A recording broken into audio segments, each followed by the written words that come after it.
talvez essa seja a nossa única opção mesmo. Gritar a Deus como quem diz: me socorre.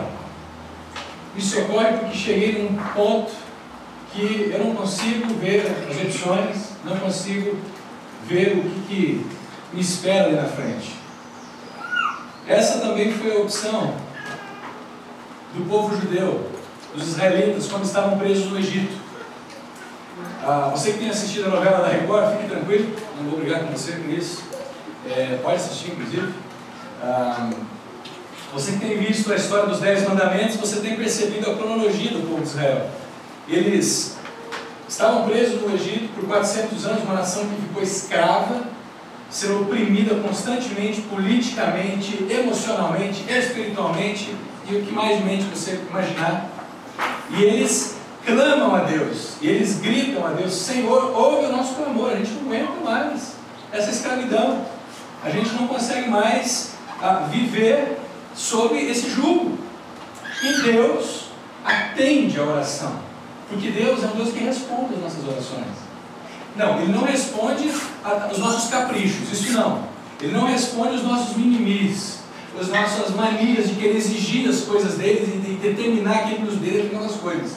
Mas Ele responde sim às nossas orações, aquelas coisas que são legítimas.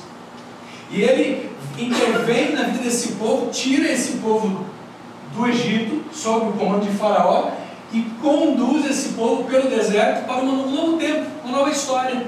Ele vai dar para esse povo uma nova terra para eles morarem. O povo que era escravo antes, agora vai poder ter a oportunidade de se reconstruir como nação. E eles vão caminhando pelo deserto.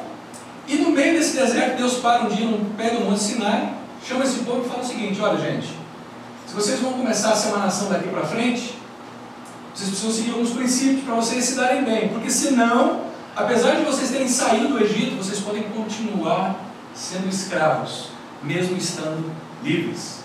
Então eu vou dar algumas leis para vocês, alguns princípios para que vocês sigam. E a base desses princípios que Deus dá ao povo de Israel são os 10 mandamentos, que você está vendo pichado, ou quer dizer, pintado aqui na nossa parede. Talvez você pense: os 10 mandamentos é muito pesado, Fernando. Que quando eu penso em 10 mandamentos, eu estou pensando sempre num Deus que está dizendo: não faça isso, não faça aquilo, deixa disso, deixa daquilo. Mas se você não entender o contexto que Deus deu esses mandamentos, dificilmente você vai deixar de olhar para Deus como um Deus opressor. E dificilmente você vai conseguir ver nos 10 mandamentos um Deus bondoso, um Deus gentil, um Pai preocupado com o seu povo. Por que Deus dá essas leis, esses princípios ao seu povo? Primeiro, para que eles continuassem livres. São leis que iam impedir esse povo de voltar à escravidão. Escravidão política, escravidão emocional, espiritual, escravidão econômica. Deus dá essas leis para que esse povo continue livre. Mas também Deus dá essas leis para que o povo fosse testemunho, coisa que eles esqueceram ao longo dos anos. Porque a ideia era que esse povo vivesse seguindo os princípios de Deus, e aí os outros povos, as outras nações pudessem olhar para o povo de Israel e pensassem assim: puxa, eles aprenderam a viver dessa maneira. Quem foi que deu essas leis para eles? Como é que eles conseguem fazer isso? Quem é que dá essas instruções para eles? Mas o que aconteceu foi o contrário. A gente viu que ao longo dos anos, o povo de Israel não viveu nada disso e não foi o testemunho que era para ser para Deus. Eu e você não podemos nos esquecer, queridos, que sempre que a gente lê o Pentateuco, por exemplo, que é os 5 primeiros livros da Bíblia, que falam sobre lei, sabe qual é uma frase que está sempre sendo repetida? Estas palavras que hoje te dou é para que tudo te vá bem. Que mania é essa nossa de achar que Deus é um estraga-prazer quando Ele nos dá princípios, quando Ele nos dá ensinos, quando Ele diz não?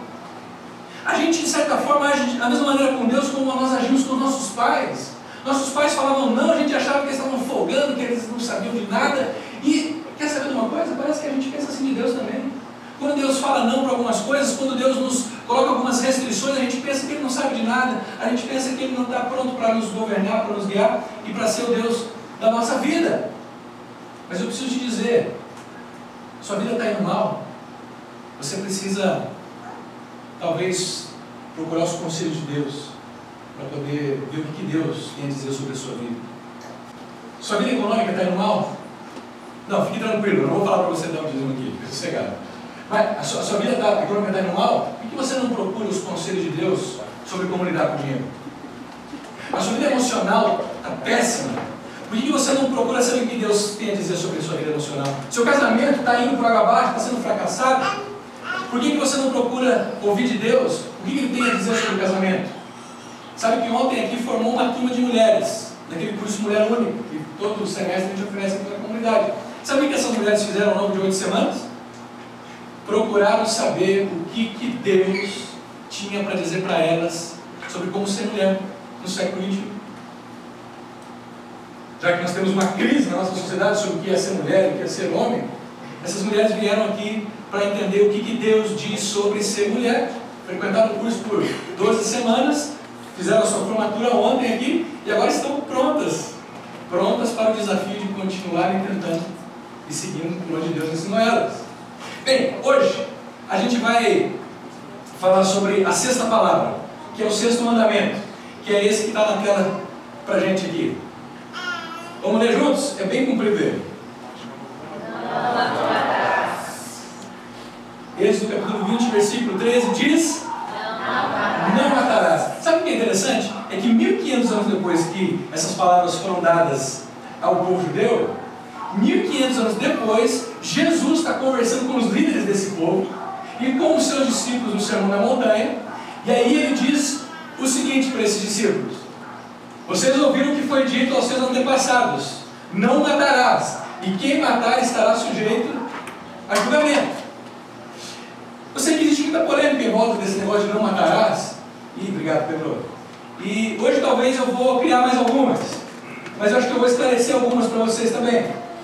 A palavra não matarás, o verbo matar aqui nesse texto, tanto no hebraico, que é a língua que foi escrito no Antigo Testamento, quanto no grego, que é a língua que foi escrito no Novo Testamento, elas têm um sentido mais restrito sobre matar.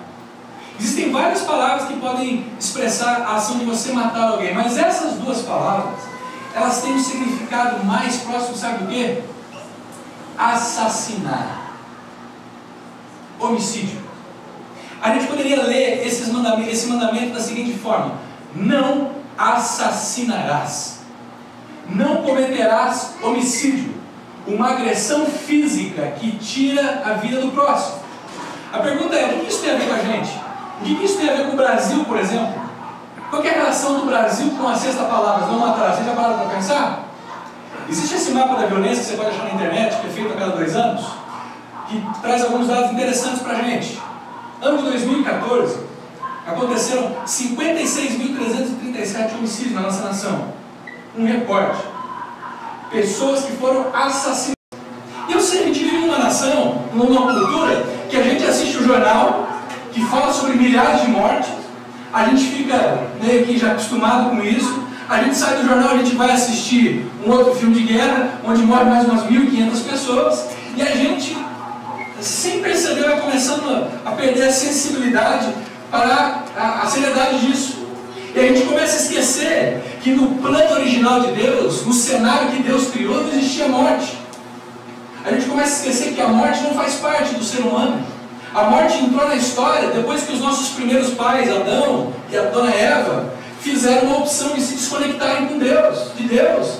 Eles falaram para Deus: Deus, nós não queremos andar contigo mais, acabou, daqui para frente é nós. Não queremos os teus princípios, não queremos saber o que você tem a dizer da nossa vida econômica, não queremos saber o que você tem a dizer do nosso casamento, da criação dos nossos filhos. Nós não queremos saber de nada disso. A partir daí, a morte entrou na nossa história. É como o meu tablet aqui, que quando ele está conectado na fonte, ele nunca vai apagar. Mas quando eu desconecto ele da fonte, ele continua vivo ainda.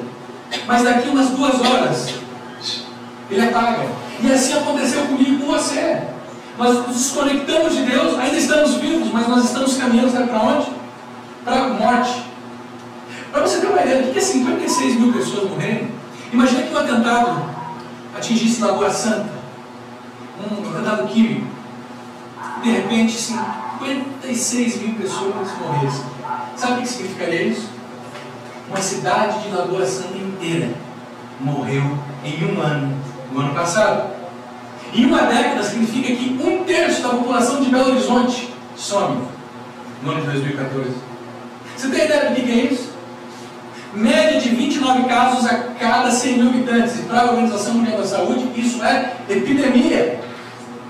55% desses assassinatos atingem jovens, na sua maioria homens e negros. Sem contar os acidentes de carro. Você sabia que os acidentes de carro no Brasil matam mais do que em guerra? Você sabia que as maiores vítimas dos acidentes de carro são jovens? Então, no nosso país, nós vivemos uma onda de violência, onde a morte está ceifando o nosso futuro, por exemplo. No estado de Alagoas, 64,6% dos casos a cada 100 mil habitantes. O dobro da média nacional. Essa média é igual à guerra Estados Unidos e Iraque. Pensa comigo. A gente, com toda a nossa evolução, com toda a nossa graduação, com toda a nossa educação acadêmica, a gente ainda continua achando que Deus não tem nada para dizer sobre a nossa ética. A gente continua achando que Deus não tem nada para falar sobre a nossa vida. A gente faz do jeito que a gente quer, mas não temos ouvidos para Deus, porque no fundo nós não precisamos de Deus. No fundo nós achamos que a gente continua seguindo a nossa vida e não precisamos dele. Pergunta, o que nós construímos como sociedade humana foi isso aqui, ó. Esse não era o projeto de Deus, esse aqui é o nosso projeto. É nisso que deu. E eu e você estamos subjugados, sabe por quê? Pelo faraó da violência. O faraó da violência tem nos subjugado e tem gerado lágrimas nos olhos de muitas mães que perdem os seus filhos todos os dias no nosso país. Mães que têm que criar os seus filhos sozinhos porque os seus maridos saíram e não voltaram mais por causa da violência. Esse faraó da violência tem gerado medo, porque quem de nós aqui consegue andar tranquilamente, mesmo numa cidade como Lagoa Santa, onde essa semana, a meio-dia, numa terça-feira, invadiram a casa do Jonas e da Manoel, de mão armada, e renderam eles por 4 horas. Sabe onde? No Dissério, a 2 quadras da avenida principal ali. Quem que consegue andar seguro numa cidade como Lagoa Santa? Imagina numa cidade como Belo Horizonte, imagina numa cidade como São Paulo. A gente vai mudar, a gente vai morar nos condomínios, cidades fortificadas, com policiais, sem perceber, voltamos para onde? Verdade mesmo. Infelizmente, a nossa sociedade não construiu o que deveria construir. A sociedade capitalista ocidental positivista, que achou que era só seguir as instruções e as coisas iam dar certo, não entregou o que prometeu. E aí? Nós somos constantemente dominados pelas lágrimas, pelo medo gerado pela violência. Estamos escravos, como o povo do Egito. E aí Deus vem e diz o seguinte: não matem, não sejam homicidas. Sabe por quê? Porque Ele quer que nós sejamos livres. Livres. Se nós ouvíssemos as suas palavras, nós seríamos livres.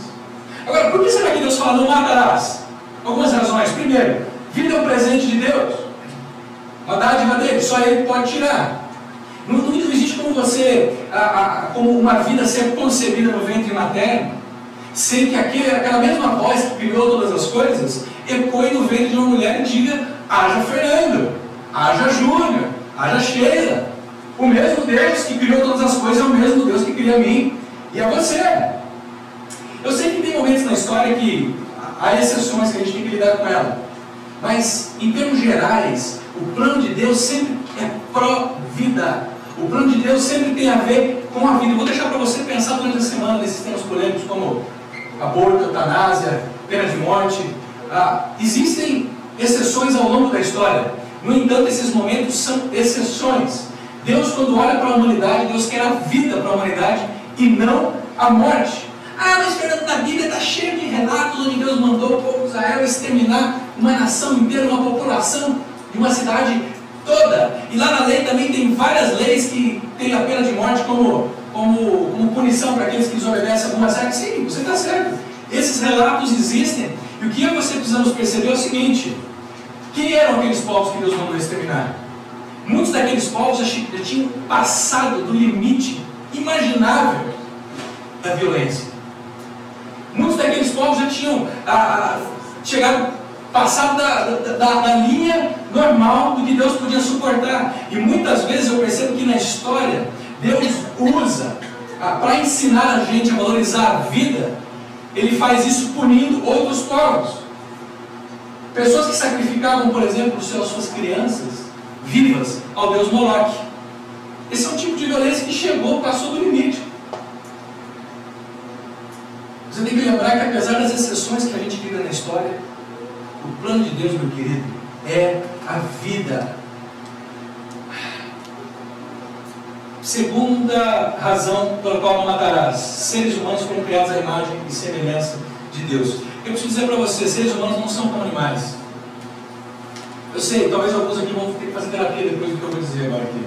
Mas eu preciso dizer para você uma coisa, com muito cuidado, para você não ficar chocado. Sabe o seu cachorrinho, o seu gatinho, o seu passarinho? Ele não é um ser humano, tá? Ele não é um ser humano. A vida de um ser humano vale muito mais do que a do seu gatinho e da do seu cachorrinho. Mas ainda assim tem gente gastando mais dinheiro com o seu animalzinho do que com criança. Tem gente que gasta uma fortuna em animais, mas acha caro ter filho, por exemplo. Toda vez que um ser humano, criado à imagem e semelhança de Deus, mata um outro, ele ofende aquele a quem ele matou e ofende a Deus também. E por trás disso tem um camarada que a gente não gosta muito de falar sobre ele. Mas Jesus falava sobre ele. Tem um camarada chamado o acusador, diabolos, diabo. E no diabo, Jesus falou sobre ele lá em João capítulo 8, versículos 44, quando ele diz o seguinte: está conversando com os líderes religiosos que queriam tirar da vida dele, e ele fala para eles o seguinte: olha, vocês pertencem ao pai de vocês, o diabo, e querem realizar o desejo dele. Qual é o desejo dele? Ele foi homicida desde o princípio. Quando você lê Gênesis capítulo 3, lá no começo da Bíblia, quando você vê Adão e Eva fazendo aquela opção de se desconectar de Deus, de comer o fruto que não era para comer, para ganhar autonomia, sabe o que acontece logo em seguida? Vocês lembram? Um irmão se levanta para matar outro irmão. Um irmão se levanta para matar outro irmão. Após a queda, a violência se tornou uma tendência entre nós, seres humanos. Jesus disse que o diabo foi homicida e justamente acontece um homicídio logo após o ser humano se desconectar de Deus. Mas após a queda também, gente, o nosso senso de justiça e o nosso sistema de justiça se tornou falhos. Esse senso de justiça é um negócio complicado a gente falar sobre ele, porque a gente quer fazer a justiça com a nossa própria mão. Só que você se esquece, eu e você nos esquecemos que o nosso senso de justiça não é calibrado. Logo, tudo que eu vou julgar, ou eu vou julgar de mais ou de menos, eu não consigo ter a medida certa. E aí eu acabo fazendo, sabe o quê? Vingança. E vingança gera vingança. Exatamente como a gente está vendo hoje, na França, na Síria, nesses países que estão com esses problemas dos ataques.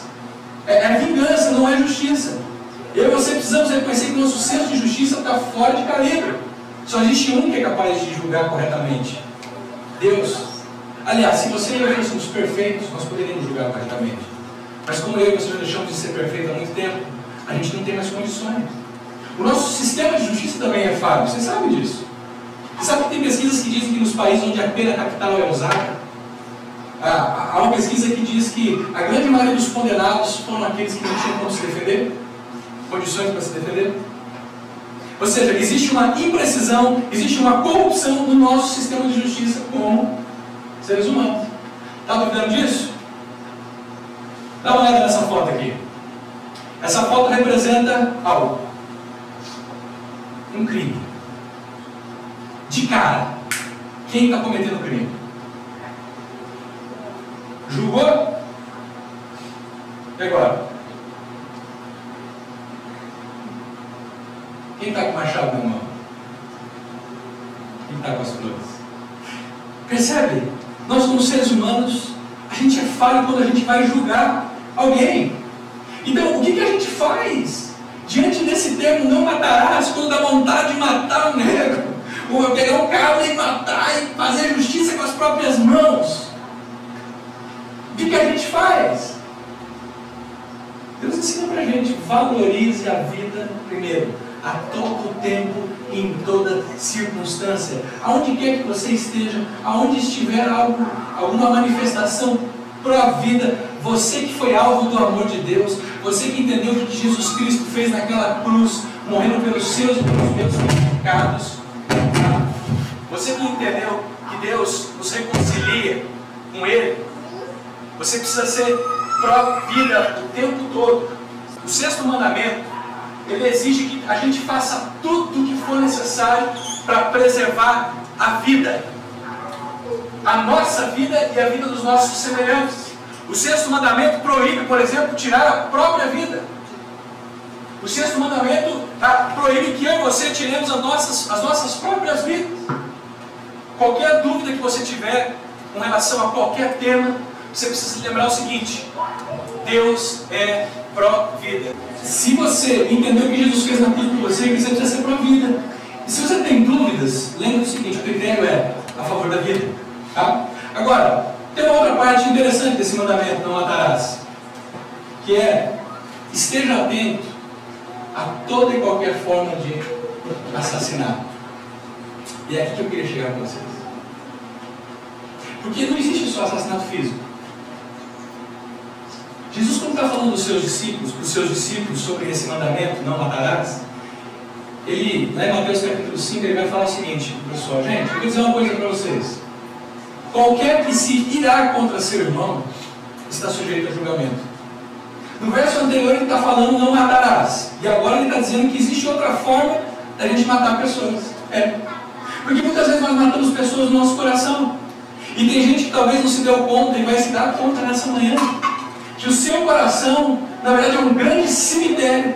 Não tem mais espaço para enterrar tanta gente. Porque ao longo da vida, a gente vai fazendo opções pela amargura, e isso vai criando dentro de nós um cemitério de pessoas que nós matamos. Todo mundo que não corresponde ao que você espera, todo mundo que te contraria, todo mundo que te faz alguma ofensa, que te faz algum mal, você mata no coração, e aí você tem um grande cemitério dentro de você. E sabe o que é interessante disso? É que se tem um grande cemitério dentro de você, sabe quem é o coveiro? Você! Tem gente que não sabe mais o que é alegria na vida. Tem gente que não consegue mais caminhar em paz, não consegue viver para o futuro. Tem gente que não consegue mais se relacionar com os familiares, por exemplo, com os amigos. Sabe por quê? Porque ao longo dos últimos anos, a pessoa colocou no seu coração, enterrou muita gente ali. E aquilo ali é um cemitério, pessoas mortas no coração. Listinha negra, sabe o que é listinha negra? Você está na minha lista negra. E a pessoa faz questão de diariamente se lembrar de quem está na sua listinha negra. Por isso que Jesus vai dizer o seguinte: também, terceira linha, qualquer que disser ao seu irmão, racá, ou seja, vazio, alguém que profira alguma palavra de desprezo ao seu irmão, será levado ao tribunal. Que qualquer que disser louco, corre o risco de ir para o fogo do inferno. Vocês acham que Jesus deixou um pouquinho mais difícil o mandamento agora? Porque talvez nessa manhã eu poderia perguntar aqui: quantos de vocês já mataram alguém? É possível que a maioria, eu espero que a maioria, eu espero que 100% diga: não, eu nunca matei ninguém. Ninguém nunca assassinou ninguém aqui? Não precisa falar, gente. História passada é passada. Mas, e agora? Jesus olha para os discípulos e fala assim: olha, vocês estão pensando que é só a morte física que Deus leva em conta? Quero dizer para vocês que existem outras maneiras de matar alguém. Paulo ensina a gente a lidar com essa ira que nos leva a matar pessoas no nosso coração. Quando ele fala assim: quando vocês ficarem irados, não pequem. Você já viu que aquela ira que brota dentro de nós, no momento, quando a gente é alvo de injustiça, a gente não tem como controlar? E Deus também não está fazendo questão que a gente impeça aquela ira de emergir, não tem como, ela vem. Agora, sabe o que é a responsabilidade minha e sua? Se nós vamos dar vazão a essa ira ou não. Paulo diz que você pode se irar, mas você não pode pecar quando você se ira. Que você não pode dar vazão à sua ira. Ao contrário, ele pede para que você façamos uma opção. Sabe qual a opção? Apaziguem a ira antes que o sol se ponha. Não deixe a sua ira durar mais que um dia, porque senão você vai virar escravo da sua ira. Tem pessoas reféns e amarguradas, porque ao longo da vida não apaziguaram a sua ira, deixaram ela ir criando raiz e foram alimentando ela. O sol se pôs várias vezes e aí a pessoa está com a alma corroída, com um câncer. E Paulo termina dizendo: apazigue a sua ira antes que o sol se ponha e não dê lugar a quem? O diabo. Por quê? Porque o diabo... Vai parar isso hoje. Porque o diabo foi homicida desde o início. Ele tem grande prazer em matar pessoas. E ele tem grande prazer quando os jornais anunciam assassinatos. Mas ele também tem grande prazer quando eu e você assassinamos pessoas no nosso coração. Quando Jesus fala sobre... Quando ele relaciona o ódio ao matar, Deus está dizendo para nós que a raiz do assassinato é ódio. A raiz do assassinato é inveja, é vingança, é o desejo de se vingar, é a raiva. Jesus está dizendo que eu e você matamos uma pessoa quando nós começamos a querer matá-la no coração. Diante disso, sabe o que nós temos aqui hoje de manhã? Um bando de assassinos. Alguém que já matou alguém na vida? Eu já matei tanta gente que eu podia comer. A partir desse sentido. Quantos aqui tem que cultivar um cemitério dentro da sua alma? Quantos aqui têm sido coveiros? Interessante que a prática do perdão, ela é um desafio tão grande. Porque a prática do perdão nos libera de sermos coveiros. E aí tem pessoas que dizem assim: para não me ver com esse papo de perdão, porque você não sabe o que o fulano fez para mim. Eu já ouviu esse negócio? Mas deixa eu ser honesto para você com o negócio. O preço que você vai pagar para poder manter um cemitério dentro de você é muito mais alto do que se você liberasse a pessoa e deixasse ela embora. O preço que você paga para diariamente ficar lembrando da ofensa, para diariamente ficar cultivando raiva da pessoa, ela é muito mais alta do que se você perdoasse ela e deixasse ela ir embora com a dívida dela perdoada, para a sua alegria, para a sua felicidade, para a sua vida. Você seria livre. Mas alguns de nós insistimos em sermos escravos, nos mantemos presos no Egito. E Deus está dizendo: não matarás. Sejam livres. Não fiquem vivendo à mercê do assassinato de pessoas. Pessoas que, diante da ofensa, ao invés de perdoar e optam matar no coração, são pessoas que ao longo da vida, gente, enfrentam muito mais problemas de infelicidade, de depressão, não conseguem viver no futuro. Sabe por quê? Porque coveiros são escravos dos seus túmulos e coveiros estão presos ao passado. E Jesus vai terminar o seu discurso dizendo o seguinte: qualquer um que disser ao seu irmão, num tom de desprezo, você é vazio, será ao tribunal. E qualquer que disser louco corre o risco de ir para o fogo do inferno. Jesus está dizendo que uns matam no pensamento, uns matam no coração. Mas Jesus também fala daqueles que matam, sabe com quê? Palavras, discursos. É interessante como que, às vezes, é muito menos cruel tirar a vida fisicamente de uma pessoa do que marcar ela para o resto da vida. Já parou para pensar? Pessoas que, quando são crianças, ouvem dos lábios dos seus pais, talvez uma palavra do tipo: você não vai prestar para nada quando você crescer, você é um ordinário. E aí aquele camarada cresce tentando provar para o pai dele que ele é o trabalhador. E ele se mata no trabalho, e ele não faz mais nada na vida, além de trabalhar e trabalhar. Na tentativa de provar para o seu pai que ele é alguém trabalhador. Gente que fazendo para casa, criança que fazendo dever de casa. O pai talvez chegou bêbado em casa e deu um tapa na cabeça do moleque e falou: você é um burro mesmo, não sabe fazer nada. E aí o moleque cresce tentando provar que ele não é burro, que ele é inteligente, lendo e escrevendo desesperadamente. Mulheres, meninas que quando criança, aquelas tias que não tem o que falar, sabe? E chega e fala assim: tá gordinha, hein? Anda acima do peso. E aí essa menina cresce com uma neura de que ela precisa manter aquele corpo perfeito padrão Hollywood, e vive a sua vida lutando contra a bulimia, e apesar de quando ela olha no espelho, ela só vê o osso, ela ainda acha que ela está que nem o pastor.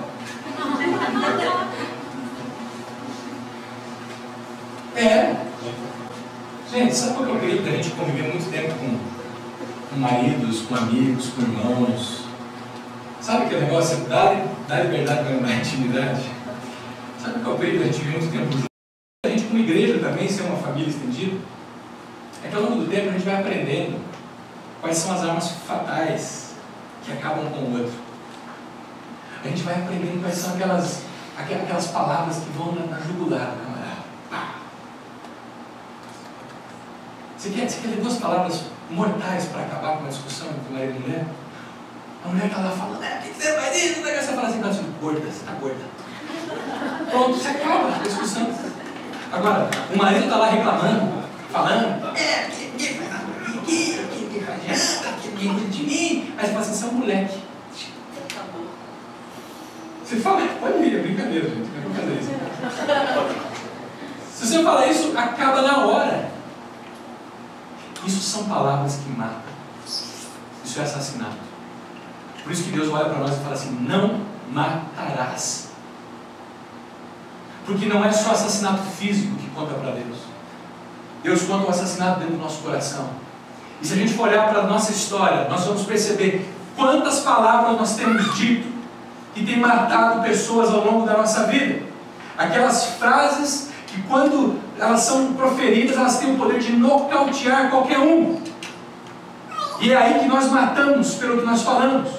O livro de Provérbios diz para a gente o seguinte: a palavra dos ímpios são emboscadas mortais, mas quando os justos falam, há livramento. Tem gente que quando conversa, você vê veneno nos lábios. Tem gente que não opta pela vida. Tem gente que gosta de ver o circo pegar fogo, dentro de casa, fora de casa, em qualquer lugar. E as palavras dessas pessoas, elas são armadilhas, elas te seduzem ao invés de te livrar. Provérbios vai dizer que há palavras que ferem como espada, mas a língua dos sábios traz cura. E aí a pergunta que eu faço para vocês hoje de manhã: suas palavras têm sido como? Suas palavras para os seus filhos, suas palavras para os seus cônjuges, para os seus amigos, para os seus vizinhos, para o teu patrão, para os teus funcionários, para o governo, para quem quer que seja, suas palavras têm sido emboscadas mortais? Ou quando você fala existe esperança, existe cura, existe livramento? Suas palavras têm sido espadas, que ao invés de construir a relação com os outros, têm destruído a relação. Suas palavras têm construído a relação com o seu cônjuge, com seus filhos? Ou você tem ferido eles como uma espada? Quantos corpos estão sepultados dentro do seu coração? Eu quero terminar com uma historinha para vocês. Uma historinha chamada O Campo de Abacaxis. Eu já contei aqui, quem sabe vai ouvir de novo. Ela é baseada no fato real. Deixa eu tirar aqui, pegar aqui, vou aqui. Ela é baseada no fato real que aconteceu em Nova Guiné com um casal de missionários. Esse casal ele atuava junto com uma aldeia de pessoas que costumavam viver numa selva. E aí essas pessoas que viviam na selva, elas se deslocaram para aquela aldeia, porque ali naquela aldeia eles tinham consultório médico e tinham também um armazém onde eles podiam comprar algumas coisas, como sal, que a terra não produz, eles podiam comprar por um preço bem em conta. Esse era o trabalho que os missionários, esse casal de missionários fazia ali em Nova Guiné. Acontece que, num determinado momento desse trabalho, o missionário, o marido da missionária, começou a sentir vontade de comer abacaxi. E lá não tinha abacaxi. Então, numa das viagens que ele fez para fora, ele comprou umas mudas de abacaxi, levou, comprou várias, né? Chegou na aldeia, contratou alguém para plantar os abacaxis para ele.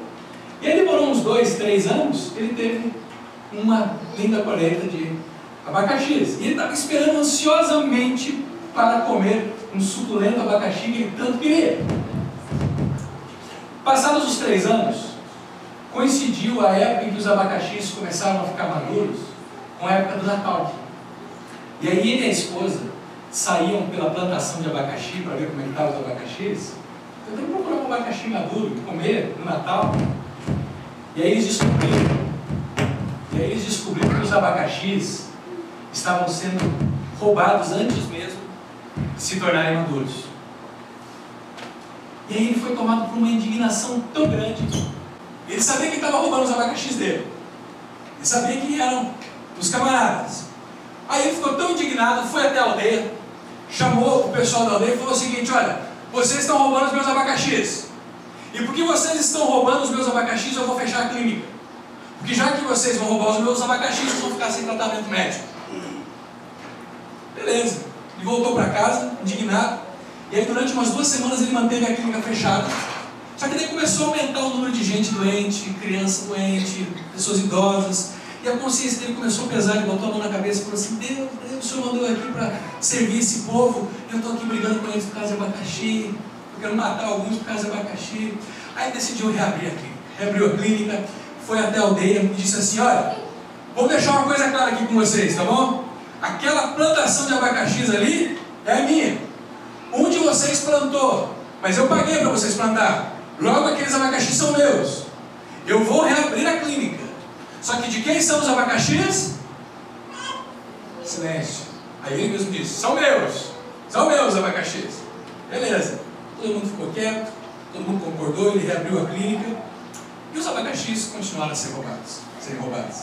Aí ele ficou mais indignado ainda e falou assim: ok, não posso fechar a clínica, mas posso fechar o quê? O armazém. Vou fechar o armazém. Vocês querem roubar os meus abacaxis? Então tá bom. Roubem os meus abacaxis, mas vocês não vão ter mais sal, não vão ter mais a comida que a terra não produz. Armazém fechado. Ponto. Aí algumas pessoas da aldeia falaram: se a gente não tem mais o que comprar aqui na aldeia, vamos voltar para a selva. Não tem o que fazer aqui. Aí ele começou a orar e falou: peraí, Deus, peraí, eu vim aqui para servir essas pessoas e agora estou mandando essas pessoas de volta para a selva por causa de abacaxi. Aí ele foi e abriu o armazém novamente. Mas aí ele comprou um pastor alemão, um melhor, um cachorro fantástico, o maior disponível, colocou na propriedade dele para ninguém roubar os abacaxis. Só que tinha um problema: ninguém conseguia entrar na propriedade para vir na clínica e para vir no armazém, porque o pastor alemão estava lá pegando todo mundo. E aí um dia aquele missionário saiu do país para um retiro espiritual, e naquele retiro ele ouviu alguém falando sobre mansidão com ele. E ele ouviu dizer que mansidão é quando alguém é lesado e nos seus direitos, e mesmo assim entrega a sua causa a Deus. É quando alguém deixa para Deus fazer a justiça. E aí ele voltou para sua casa. Numa noite ele foi até a sua plantação de abacaxis. Ele fez uma oração a Deus dizendo: Deus, esses abacaxis aqui estão sendo a causa da minha raiva. Esses abacaxis têm sido a causa da minha indignação, da minha ira para com pessoas que o Senhor me mandou para servir. Por isso, Deus, hoje eu quero entregar para o Senhor essa plantação de abacaxi. E a partir de hoje essa plantação de abacaxis não é mais minha, é tua, Senhor. Todos esses abacaxis desse campo são do Senhor. Se o Senhor quiser me dar alguns para eu comer no Natal, eu agradeço. Mas se o Senhor não quiser, não é mais meu esses abacaxis. E ele teve uma experiência de fato, de entrega, uma experiência que libertou ele daquela escravidão, das emoções. Aquela plantação não era mais dele, mas era de Deus. E aí toda manhã, quando ele acordava, ele ia na sua janela e ele via a plantação dele sendo rapada, né? Todo mundo entrando, pegando os abacaxis e levando abacaxi para casa. E ele passou a não dar mais bola para isso. Nossa, deixa eu te ligar para os nativos. Aí os nativos vieram para ele e falaram assim: missionário, o senhor se tornou cristão agora, né? O senhor se rendeu a Jesus, não é? Assim, como assim? Não, é porque agora o senhor está se comportando como um cristão. Agora o senhor não se importa mais quando a gente pega os abacaxis do senhor. Aí ele fala: não é isso não. É que agora a plantação de abacaxi não é mais minha. E o nativo falou assim: como assim não é mais o senhor? Ele falou assim: não, aquela plantação agora é de Deus. Eu dei para ele toda aquela plantação, todos os abacaxis de lá são de Deus. O nativo olhou, ouviu aquilo, saiu espalhando notícia, e falou: gente, a plantação não é mais do missionário, a plantação agora é de Deus, e a gente está roubando de Deus. Vamos parar com esse negócio, que com Deus a gente não brinca mais. E aí eles pararam de roubar os abacaxis. E o missionário começou a comer abacaxi, porque ele não tinha mais onde pôr o abacaxi, e toda manhã tinha que pôr os abacaxis nas janelas para o pessoal poder passar e pegar os abacaxis, e todo mundo comeu abacaxi. É uma história muito simples, mas ela toca no centro da nossa indignação, da nossa ira, que gera o quê? Palavras, atitudes que ferem e que matam as pessoas. Quando o meu direito e o seu é lesado, quando a gente precisa fazer justiça com as nossas próprias mãos, nós precisamos lembrar quem é que faz a verdadeira justiça. E é exatamente isso que o missionário fez. Ele entregou a Deus para que Deus fizesse justiça. Talvez uma pergunta para a gente terminar é: qual é o abacaxi da sua vida? Mas talvez eu poderia perguntar: quem é a pessoa, ou quem são as pessoas que você tem matado no seu coração? Que talvez seja na hora de você entregar a justiça que você tanto espera para Deus. Para refletir e praticar, você pode se perguntar nessa manhã: eu tenho sido pró-vida em todo tempo e circunstância?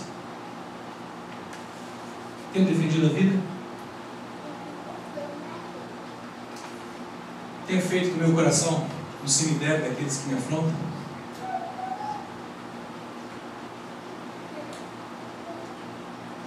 Quantos tem enterrado dentro de você?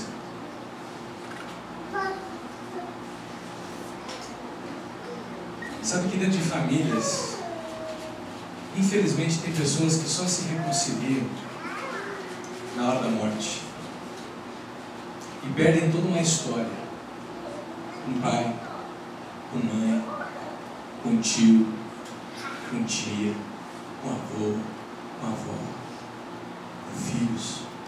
Sabe por quê? Quiseram fazer justiça com as próprias mãos. Vocês não acham que quando a gente fala você me paga, a gente, em outras palavras, não está dizendo assim: olha, Deus não é capaz de resolver isso, então eu vou resolver do meu jeito? Quando a gente pega uma pessoa e quer obrigar ela a pagar aquele prejuízo emocional que ela causou em nós estamos dizendo: Deus, você não é competente o suficiente, deixa que eu resolva do meu jeito. Você lembra da oração do Pai Nosso? Que tem uma frase assim: perdoa as nossas ofensas, assim como nós perdoamos a quem nos tem ofendido. E se Deus resolver realmente perdoar você como você tem perdoado os outros, será que Ele vai te perdoar? Eu preciso dizer que Deus, Ele não, o perdão dele é de graça. Mas eu e você precisamos entender que o perdão não é uma escolha que nós temos. O perdão, ele é algo que nos liberta e nos faz livres na caminhada com outras pessoas. O contrário disso é a gente vai ficar quebrando o 6º mandamento o tempo todo: não matarás, e a gente vai continuar matando pessoas, tentando fazer justiça com as nossas próprias mãos, quando nós deveríamos olhar para Deus e falar: Deus, essa pessoa tem sido a causa da minha ira, da minha indignação, da minha doença emocional, da minha depressão. Mas Deus, nesse dia de hoje, eu quero entregar essa pessoa para Ti, ela é Tua, não é mais minha. E a partir de hoje, Deus, eu vou fazer com ela o que o Senhor mandou fazer. Eu vou acolher, os meus lábios vão pronunciar palavras de cura, de livramento, e não de emboscadas e de feridas. As minhas palavras têm sido de cura, ou de livramento, ou de armadilhas e morte. Se a pessoa se pedisse para vocês fecharem os olhos e imaginar as pessoas ou a pessoa com quem você mais tem tido aflito, eu pedisse para que você imaginasse você assassinando essa pessoa, seria doloroso, né? Eu não vou fazer isso com vocês. Mas Mas na verdade é isso que está acontecendo. Nós não estamos matando fisicamente, mas nós estamos matando no nosso coração. Isso está fazendo um mal lascado para mim e para você. Quero convidar você a olhar para Jesus nessa manhã e lembrar de um texto do apóstolo Pedro, depois de alguns anos de ministério, depois de ter aprendido a ser manso, porque o apóstolo Pedro era um cara que você mexia com ele, tirava a espada e cortava a sua orelha. Mas depois de alguns anos com Jesus, ele aprendeu a ser um cara manso. E aí ele fala assim: olha, pois também Cristo sofreu no lugar de vocês, deixando exemplo para que sigam os seus passos. Ele sofreu no nosso lugar. Ele é exemplo para nós sofrermos pelos outros. Ele, Jesus, não cometeu pecado algum e nenhum engano foi encontrado em sua boca. Quando insultado, não revidava. Quando sofria, não fazia ameaças, mas entregava-se àquele que julga com justiça. Ele mesmo levou em seu corpo os nossos pecados sobre o madeiro, a fim de que morrêssemos para os pecados e vivêssemos para a justiça. Por suas feridas, vocês foram curados. Pois vocês eram como ovelhas desgarradas, mas agora se converteram ao pastor e bispo de suas almas. Não sei quantos de vocês aqui se dizem discípulos de Jesus. E se vocês se dizem discípulos de Jesus, nessa manhã está na hora de tomar uma decisão de uma vez por todas, de começar a se parecer mais com o nosso mestre no relacionamento com os outros. Jesus nos chama para tomar o prejuízo e não para fazer justiça. Um dia Ele vai fazer justiça. Minha função não é fazer justiça. Minha função é me entregar a Ele, que faz a justiça. Isso se aplica a qualquer relacionamento, a qualquer pessoa, a qualquer momento que você esteja vivendo na sua vida. Não matarás. Que você se lembre de tudo que a gente conversou nessa manhã quando você lê esse mandamento. Não matarás, não assassinarás, não cometerás homicídio. Seja igual a Jesus, que se entregou para ser morto no nosso lugar. Que tal a gente gastar um tempo orando e refletindo sobre o que a gente conversou nessa manhã? O Diego vai vir aqui terminar esse momento de oração, uma oração para a gente depois. Enquanto isso, você pondera no seu coração. E quem sabe agora será a hora de você ter uma conversa com Deus séria sobre as pessoas que você tem assassinado no seu coração e entregar para Ele, para que Ele faça justiça.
praticar. com essa palavra hoje de manhã de não matar não é somente fisicamente, mas com os nossos pensamentos, com as coisas que passam na nossa cabeça. E isso requer uma caminhada mais perto do Senhor, uma caminhada que não é tão fácil às vezes, mas queremos, Pai, como discípulos, ser diferentes nesse mundo. Queremos ser diferentes no jeito da gente agir, do jeito da gente falar, mas mais importante do jeito da gente pensar sobre as coisas da nossa vida. Que hoje começa talvez uma nova caminhada em cada uma das nossas vidas, a saber que